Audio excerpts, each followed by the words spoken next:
जय श्री कृष्ण। आज हम निफ्टी 50 के इंडेक्स के बारे में स्टडी करने वाले हैं और लास्ट वीडियो में हमने ये देखा था कि 325 दिन का सिंपल मूविंग एवरेज निफ्टी 50 के इंडेक्स से कैसे प्ले करता है और उनके बीच में क्या रिलेशन है। आज हम निफ्टी 50 इंडेक्स के टॉप और बॉटम की रेंज जानने की कोशिश करेंगे और साथ साथ 325 और 210 और 60 दिन के जो सिंपल मूविंग एवरेज का जो कॉन्सेप्ट होता है उसका निफ्टी 50 इंडेक्स से किस प्रकार का रिलेशन होता है वो जानने की कोशिश करेंगे। तो हमने एक इंडिकेटर लगाया हुआ है इसमें 325 दिन का सिंपल मूविंग एवरेज। ये जो ब्लू लाइन है ये 325 दिन के सिंपल मूविंग एवरेज को दिखा रहा है और ये जो ब्लैक लाइन है ये 210 के सिंपल मूविंग एवरेज को दिखा रहा है और ये जो लाइन है रेड वाली लाइन ये दिखा रहा है 60 डेज सिंपल मूविंग एवरेज। तो जैसे इंडिकेटर ये ओपन करेगी तो यहाँ पर दिखेगा 325 दिन ब्लू लाइन, SM में 60 मतलब सिंपल मूविंग एवरेज 60 दिन का रेड लाइन है और 210 दिन का simple moving average black line को शो कर रहा है। तो मैं ड्राइंग्स मिटा देता हूं जो मैंने अभी किया था। तो बेसिकली हम 2021 पे आते हैं। चार्ट में क्या चीजें हैपनिंग हुई है मैंने एक लास्ट वीडियो में बताया था कि जिस दिन निफ्टी 50 इंडेक्स जिस ईयर निफ्टी 50 इंडेक्स 325 दिन के सिंपल मूविंग एवरेज को टच ना करे, 325 दिन के सिंपल मूविंग एवरेज को टच ना करे तो निफ्टी 50 इंडेक्स की एक विशेषता होती है कि वो उसे टच करने जरूर आएगा। देखो एक ईयर था ये वाला, यहाँ पर टच किया इसने, ये था 22 सितंबर 2020 को निफ्टी 50 इंडेक्स ने इसको टच कर रखा था। किसको? 325 दिन के सिंपल मूविंग एवरेज को। फिर ये इसे कब टच करता है? ये टच करता है यहाँ पर। तो इसका मतलब हुआ 9 मार्च 2022 को टच किया। तो ये जो 2021 का ईयर है, पूरा 2021 का ईयर इसने ऐसे निकाल दिया। निफ्टी 50 इंडेक्स ने ये SMA को 325 दिन के जो सिंपल मूविंग एवरेज को टच नहीं किया, 325 दिन के सिंपल मूविंग एवरेज को टच नहीं किया निफ्टी 50 ने। पूरा एक साल ऐसे निकाल दिया। देखो यहाँ से स्टार्ट हुआ ये पूरा, यहाँ से देखो 4 जनवरी के आसपास, 1 जनवरी 2021 को यहाँ से टच किया, मतलब यहाँ पर 1 जनवरी 2021 आया और ये पूरा साल निकाल दिया। इसने कब टच किया? निफ्टी 50 ने 9 मार्च 2022 को। तो 2021 एक ऐसा ईयर रहा जिसमें 325 दिन के सिंपल मूविंग एवरेज को निफ्टी 50 इंडेक्स ने टच नहीं किया। अब क्या चीजें होती है इसमें, बॉटम क्या बना और एक टॉप, मतलब टॉप क्या था, बॉटम की रेंज क्या थी, तो उस चीजों को एनालाइज करेंगे चार्ट के माध्यम से। तो ये तो चीजें हमने चेक कर ली कि 2021 एक ऐसा ईयर रहा था जिसमें निफ्टी 50 इंडेक्स ने मतलब वो 325 दिन के सिंपल मूविंग एवरेज को टच नहीं किया।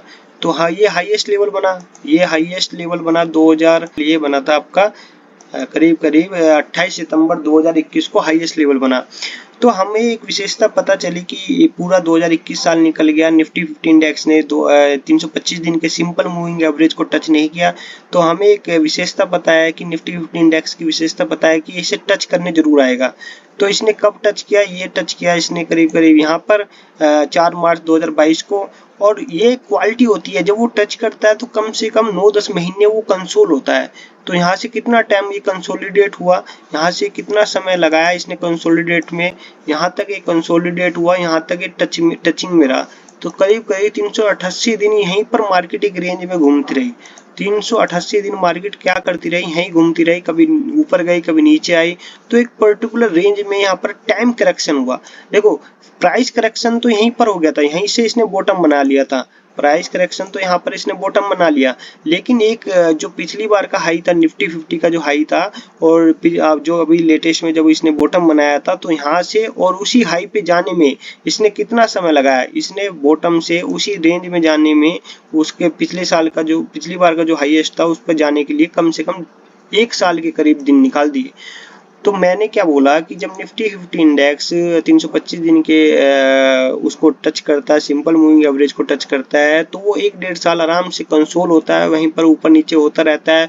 और जो पिछली बार का हाईएस्ट लेवल है उसको टच करने में वो 1-1.5 साल लगा देता है। फिर वहां से एक पैटर्न बनता है।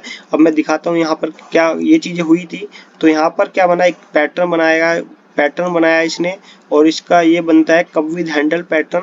और इसको टच जब करेगा तो इसका बॉटम ये था और इसको बॉटम का जब हम नेक लाइन पर ड्रॉ करेंगे तो इसका हाईएस्ट लेवल क्या आएगा, एक टॉप रेंज निकल के आएगी कि ये निफ्टी 50 का टारगेट होना चाहिए, ये निफ्टी 50 का टारगेट होना चाहिए। ये बात कर रहे हैं हम 2021 के बाद, जब 2022 में निफ्टी 50 इंडेक्स ने 325 दिन के सिंपल मूविंग एवरेज को टच किया था, ये उसकी बात कर रहे हैं। तो हमें बेसिकली क्या मिला, आगे जब पैटर्न बनेगा तो उसमें एक हाई पॉइंट मिल गया, एक टॉप पॉइंट मिल गया, एक टॉप पॉइंट की रेंज मिल गई कि ये निफ्टी 50 22,000 के आसपास तक एक सेफ एक इन्वेस्टमेंट का तरीका था निफ्टी 50 इंडेक्स में। और जो ये ऊपर का जोन है, ये जो ऊपर का जोन है ये ओवरबाउट है, यहाँ पर चीजें क्योंकि चार्ट के ऊपर जा चली गई है, जो टारगेट है 22,000 से ऊपर की चीजें है, तो ये एक आउट ऑफ रेंज चला गया निफ्टी 50। यहाँ पर ट्रेड करना एक तरीके से फंसने के समान है और हम लंबे समय तक फंस सकते हैं, हमारा होल्डिंग पीरियड बढ़ सकता है। लेकिन जो जब तक जहां तक हमारा जो चार्ट बोलता था कि 22,000 तक बिल्कुल सेफ है निफ्टी 50, यहाँ पर ट्रेडिंग कर सकते हैं। तो बेसिकली हमें एक पास्ट चीजों से ये चीजें पता चल गई कि निफ्टी 50 का टारगेट कैसे होता है, टॉप लेवल क्या होता है, यहाँ तक खेलना बिल्कुल सेफ है। दूसरा बॉटम का ये पता करने की कोशिश की कि निफ्टी 50 इंडेक्स जिस ईयर में 325 दिन के सिंपल मूविंग एवरेज को टच नहीं करता है तो उसे टच करने आता है, और टच करके कम से कम 1-1.5 साल वहीं निकालता है, वहीं पर कंसोल होता है, कभी ऊपर जाता है कभी नीचे जाता है। तो वो चीजें हमें ये चीजें एक्सपीरियंस सिखाएगी कि आने वाले समय में ऐसा हो सकता है, जिस ईयर निफ्टी 50 325 दिन के सिंपल मूविंग एवरेज को टच ना करे तो टच करने आएगा। और एक और सबसे इंपॉर्टेंट पॉइंट क्या होता है, जब वो टच करता है 325 दिन के सिंपल मूविंग एवरेज को, निफ्टी 50 इंडेक्स टच करने आता है, तो यहाँ एक सबसे बड़ा पॉइंट होता है कि एक बॉटम कैसे पकड़े। आप एक बॉटम को पकड़ने के लिए क्या कॉन्सेप्ट होना चाहिए कि बॉटम को कैसे पकड़े।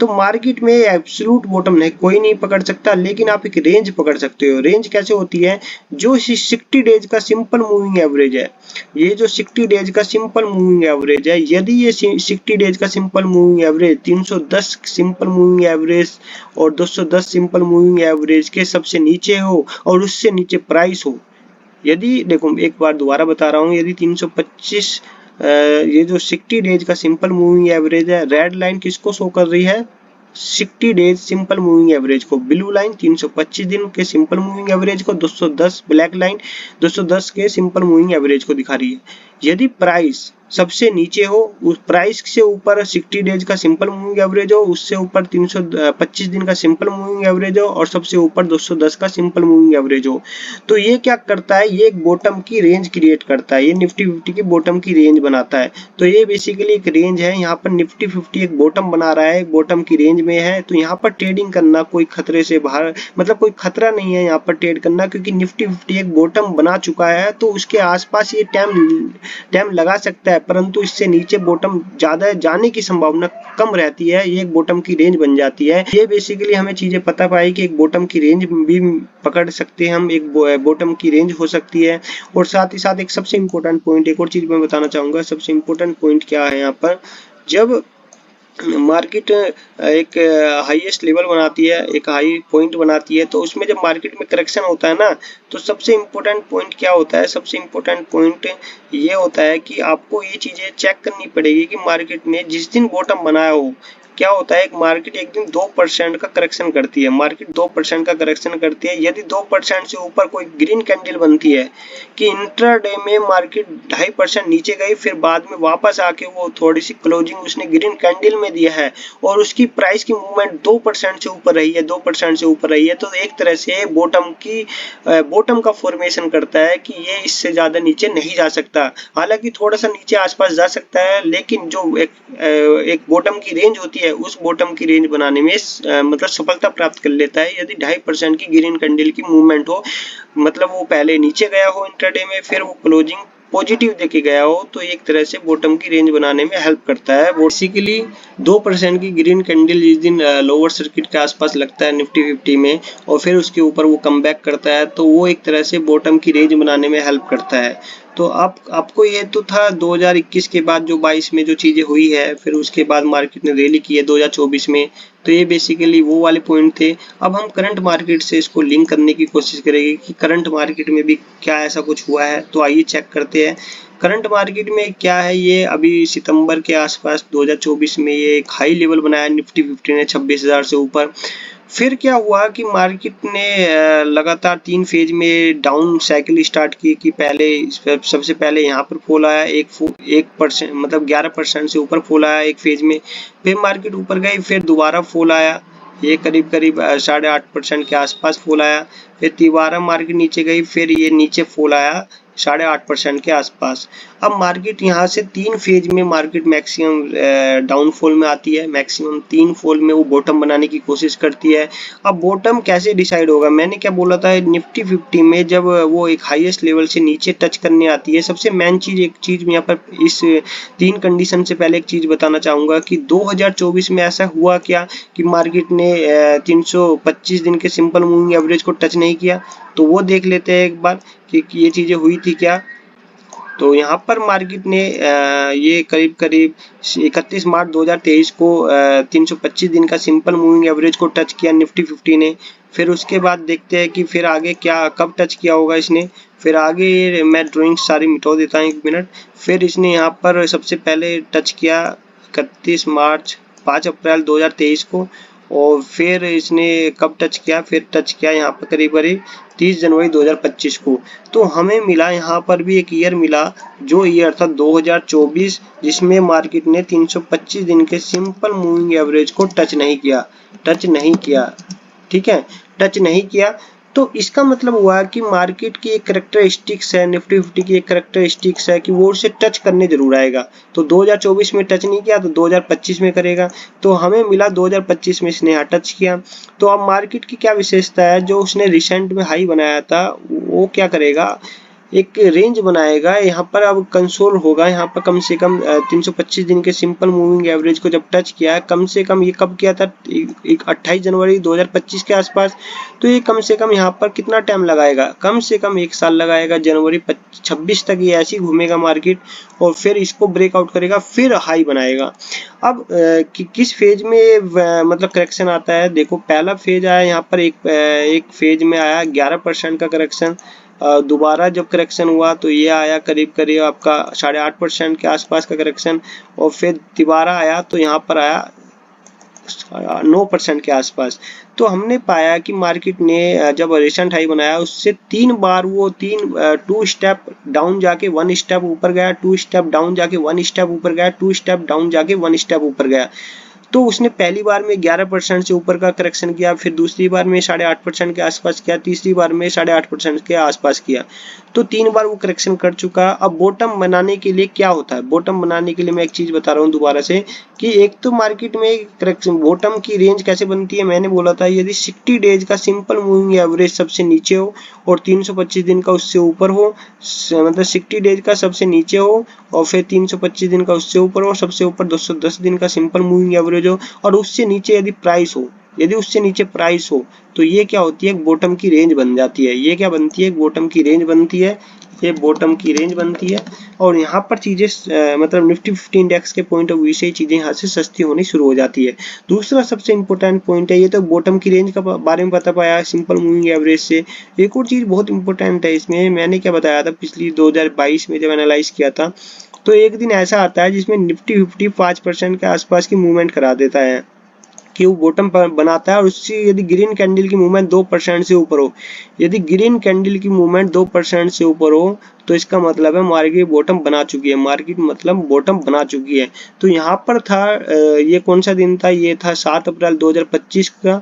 इसमें मार्केट ने ग्रीन कैंडल की मूवमेंट 2.5% के आसपास रही है।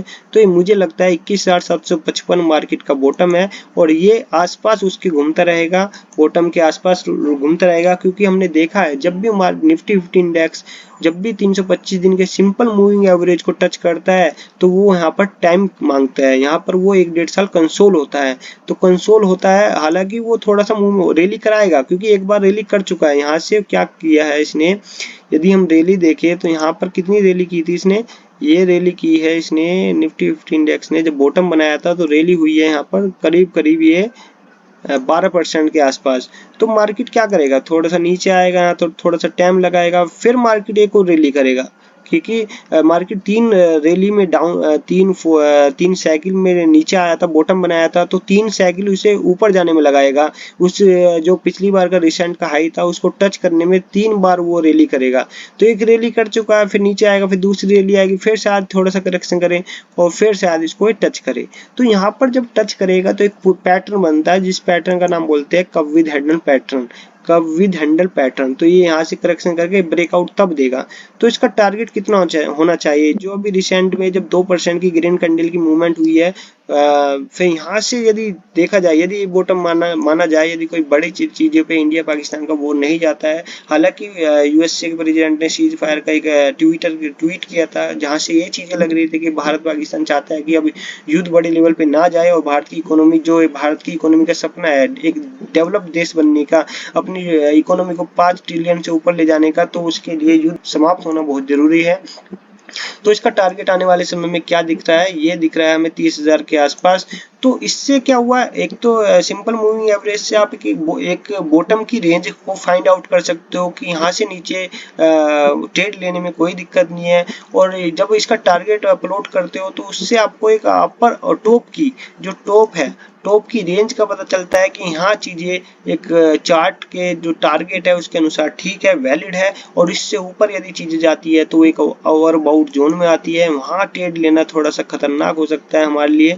तो ये चीजें समझ में आती है। निफ्टी 50 इंडेक्स का टॉप और बॉटम का एक तरीके से आपको आपका बॉटम की रेंज और टॉप की रेंज का पता करने का एक तरीका मिलता है। और ये चीजें आपको हेल्प करता है यदि आप 325 दिन और 60 दिन और 210 दिन के सिंपल मूविंग एवरेज को यूज करते हो, तो उसमें ये एक आइडिया मिलता है। निफ्टी 50 इंडेक्स की एक विशेषता मिलती है कि वो जो 325 दिन का सिंपल मूविंग एवरेज है उसको टच करने आता है। और जो रिसेंट में हाई बनाता है वहां पर जब वो 325 दिन के सिंपल मूविंग एवरेज को टच करता है तो वहां पर वो टाइम लेता है, एक साल से ऊपर समय निकालता है, फिर वो लाइफ टाइम हाई बनाता है। और ये चीजें एक तरह से आपको चीजें बेहतरीन तरीके से समझने में हेल्प करेगा। आप एक बॉटम की रेंज और टॉप की रेंज को फाइंड आउट करने में आपको फायदा होगा। ये सिर्फ एक लर्निंग है, क्योंकि मैं एक सेबी एडवाइजर नहीं हूँ। तो जो भी चीजें मैंने सीखी है, जो मैंने चीजें लर्न की है पिछला पास्ट एक्सपीरियंस से चार्ट को देख देख के, तो वो चीजें मैं शेयर करता रहता हूँ। तो